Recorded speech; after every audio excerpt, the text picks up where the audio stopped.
256 San Miguel Street. Ito na nga.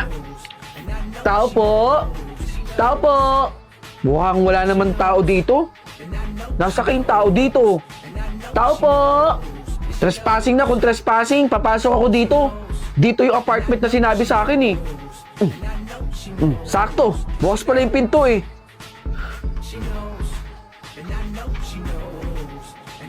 Sino ka? Hoy!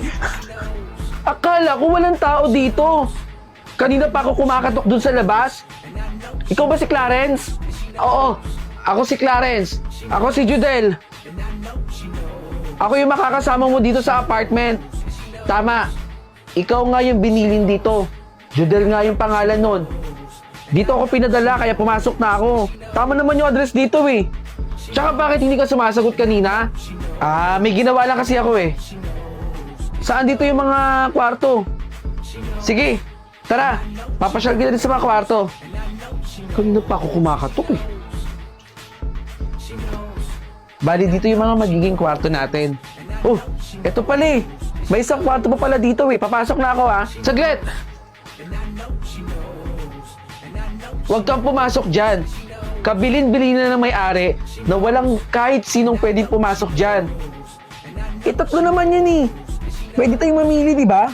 Oo nga. 3 yung kwarto. Pero 2 lang yung pinapagamit sa atin. Sumunod na lang tayo sa may-ari. Okay, sige. Hindi na ako papasok dyan. Saan ba kasi yung kwarto ko? Dito. Dito yung magiging kwarto mo. Okay. Magpahinga ka na. Judel. Hello, ma. Ayo po. Nakarating na po ako dito sa apartment. Nasa kwarto na po ako. Magpapahinga na nga po ako eh. Nakausap ko na po si Clarence. Sabado-linggo na lang po ako uwi dyan, ma. Okay po. Ingat po kayo dyan, ma. Bye po.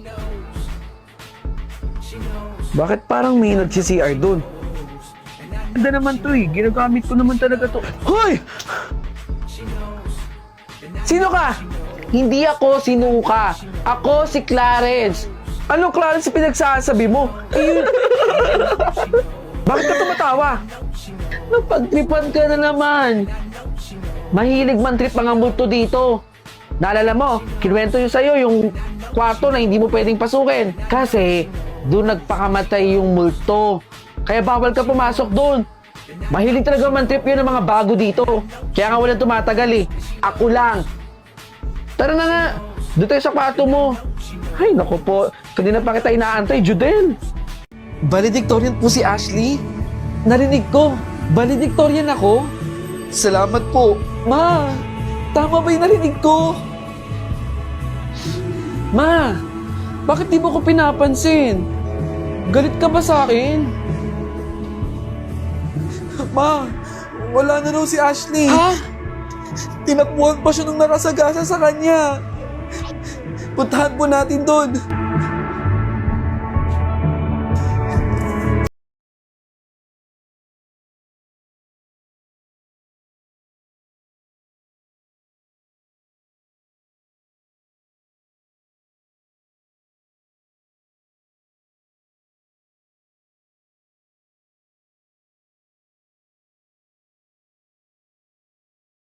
Ate,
National Bookstore dito.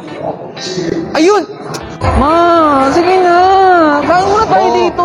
Nakatingin ka na naman sa pagkain. Gugutom na ako eh. Kamay natin ang kumain. Kailangan natin bumili ng gamit mo. Sige na. Tara na. Kung bata ka. Ano ba yan? Oh, ito na yung pinamili natin. Siguraduhin mo kompleto na to, ha? Oh, Opo, Mama. Kompleto na po to. Wala na po akong nakalimutan dito. Ano, Ma? Tara, kain na tayo.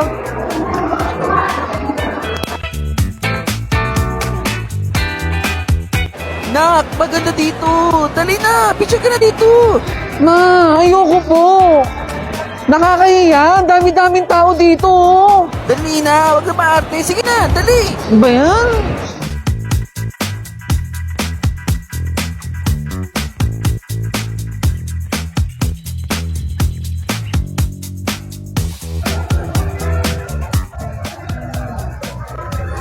Anak, tara na. Uwi na tayo. Uuwi na tayo? Ang dami ko nang napamili dito sa SM. Ang daya naman po. Hindi pa nga tayo nakakain eh. Uuwi na agad? Ba naman yan? Ma! Bakit? Nakalimutan ko ata akong bilhin sa SM. Yan na nga ba sinasabi ko eh. Kaya tinanong kita kanina eh. Hindi ko po kasi naalala eh. O, naku, sige na. Mabalik tayo ng SM bukas. Matulog ka na. Gabi na yan, anak eh. Yes! Mag-SM kami ulit bukas. Good night.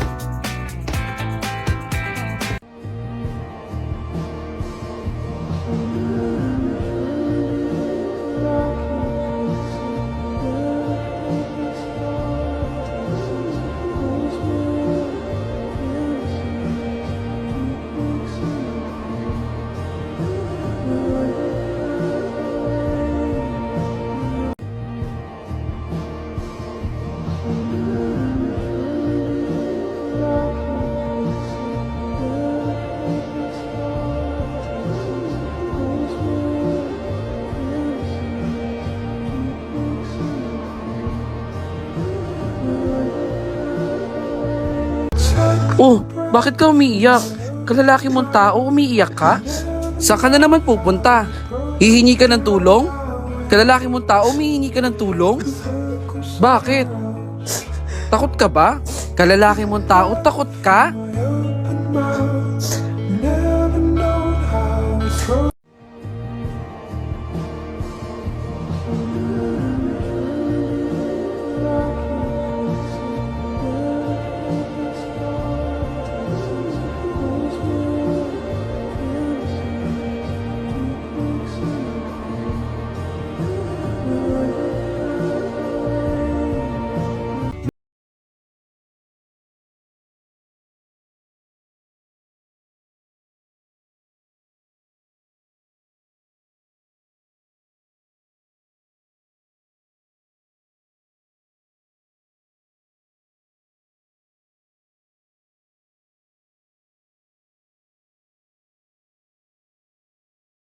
Mga nagre-regalo sa akin. Ginatago ko. What is the square root of 16? Anyone, please? Ma'am! Yes, Clarissa. The square root of 16 is 4. Very good, Clarissa. Tama ang iyong sagot. Siya na naman ang bida. Clarissa got the highest score. Congratulations, Clarissa. High score ako? Oo, Clarissa, napakagaling mo talaga. Nakakainis! Paano ko kaya matatalo si Clarissa?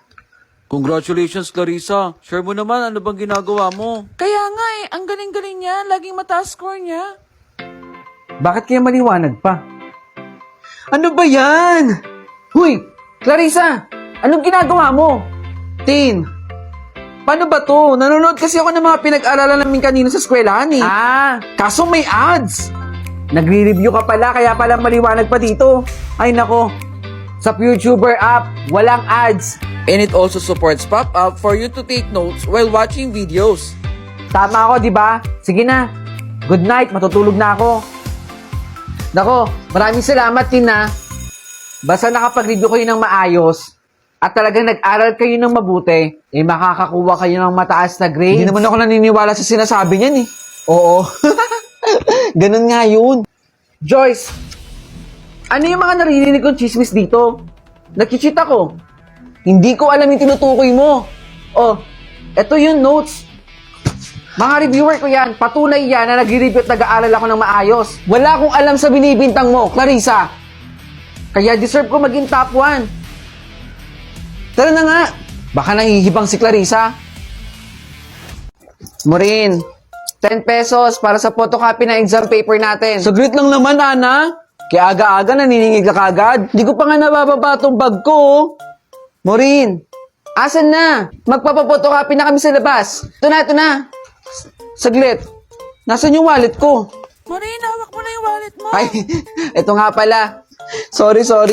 Oh, ito na. Ito na yung bayad ko. Aga-aga naman kasi naniningil. Maureen talaga eh. Teka. Sino may baon nun? Ako, Maureen. Alam mo, bagay na bagay sa itong Argentina corned beef. Kumain ka ng breakfast mo para hindi ka laging sabaw. Minsan pag hindi ko trip i-partner sa rice to, pinapalamanan ko to sa tinapay ko. Solid ang sarap. Sakto. Nay! Paluto naman ako ng Argentina corned beef. Late na po ako, pang breakfast ko lang po.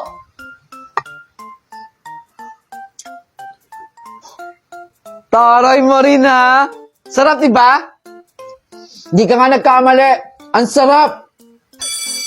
Teka, andun na si Ma'am, tara.